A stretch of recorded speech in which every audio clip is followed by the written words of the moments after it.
নবম pay scale বাস্তবায়ন দাবিতে প্রধান উপদেষ্টা বাসভবন যমুনার সামনে সরকারি কর্মচারীদের সঙ্গে পুলিশের ধাওয়া পাল্টা ধাওয়া চলছে। বেলা 11:30টার দিকে পুলিশের বাধা উপেক্ষা করে যমুনার সামনে সরকারি কর্মচারীরা অবস্থান নেন। ছত্রভঙ্গ করতে জলকামান ও টিয়ার শেল নিক্ষেপ করে পুলিশ। লাঠিচার্জ করা হয় আন্দোলনকারীদের। সকাল থেকে দেশের বিভিন্ন প্রান্ত থেকে বিভিন্ন প্রতিষ্ঠানে কর্মরত কর্মচারীরা মিছিল নিয়ে জড়ো হন কেন্দ্রীয় শহীদ মিনারে। তারা সেখান থেকে মিছিল নিয়ে যান যমুনার সামনে। আজকের মধ্যেই নবম পে স্কেলের প্রজ্ঞাপন জারি করতে হবে, অন্যথায় তারা বাড়ি ফিরবেন না বলেও জানান।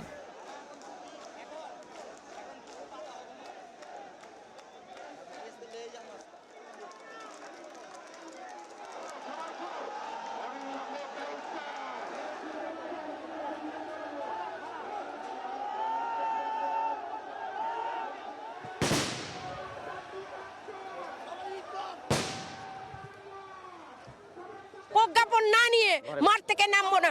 এই দেখেন সাদা কাপড় পরে এসেছি, প্রয়োজনে লাশ হয়ে যাব। আমাদের দাবি একটা, আজকের মধ্যে জারি করতেই হবে। বৈষম্য মুক্ত সরকার আমলে যে এরকম বৈষম্য করবে এবং আমাদেরকে অপমান করবে আমরা কল্পনা করি নাই। সরকার আমাদের পে স্কেল নিয়ে তালবাহানা শুরু করেছে। নির্বাচনের আগেই আমাদের এই প্রজ্ঞাপন জারি করে, নবম পে স্কেলের প্রজ্ঞাপন জারি করে সারা বাংলাদেশের কর্মচারীকে ঘরে ফেরার সুযোগ করে দিবেন। আমাদের যদি প্রজ্ঞাপন না জারি করা হয় তাহলে নির্বাচন হইতে আমরা দিব না।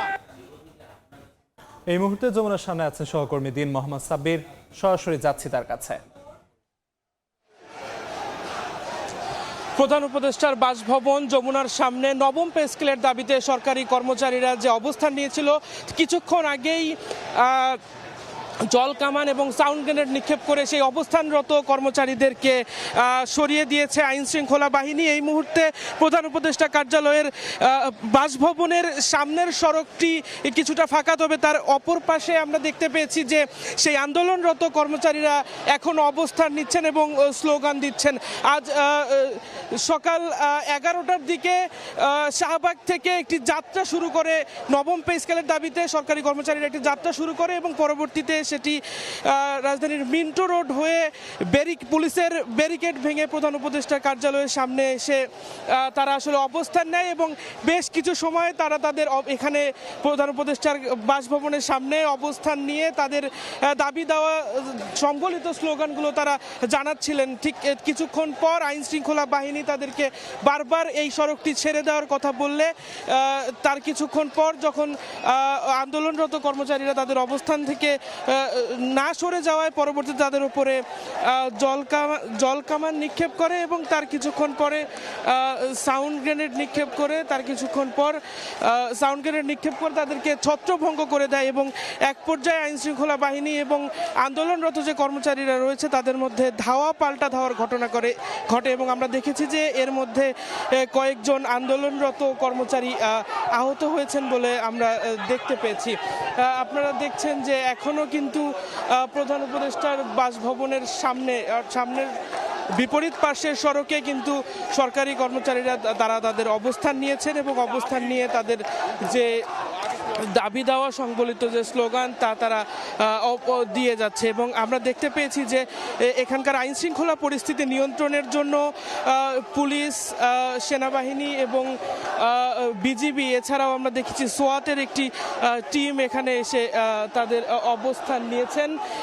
এই মুহূর্তে কিন্তু প্রধান উপদেষ্টার বাসভবনের সামনের সড়কটি ফাঁকা থাকলেও তার বিপরীত পাশে আমরা দেখছি যে তাদেরকে ছত্রভঙ্গ করে দেওয়া হলে তারা আবারও পুনরায় এই জায়গাটিতে ফিরে আসে এবং এখানে এসে তারা তাদের যে অধিকার সংবলিত, তাদের যে দাবি সংবলিত যে বিষয়গুলো সেগুলো তারা এখন পর্যন্ত উত্থাপন করছে।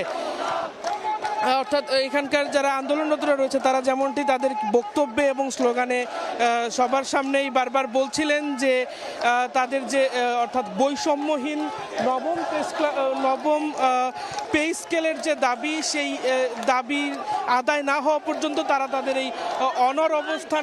তাদের অনর অবস্থানে থাকবেন এবং আমরা দেখতে পেয়েছি অর্থাৎ সরকারি, স্বায়ত্তশাসিত, আধা সরকারি কর্পোরেশন সহ বিভিন্ন সরকারি দপ্তরে কর্মরত কর্মচারীদের যে সংগঠন অর্থাৎ বাংলাদেশ সরকারি কর্মচারী দাবি আদায় ঐক্য পরিষদ মূলত এই আয়োজনটি করে, অর্থাৎ সারা দেশের বিভিন্ন অঞ্চল থেকে যারা সরকারি কর্মচারী রয়েছে তারা মূলত এই পে স্কেলের দাবিতে এই আন্দোলনটিতে অংশগ্রহণ করে।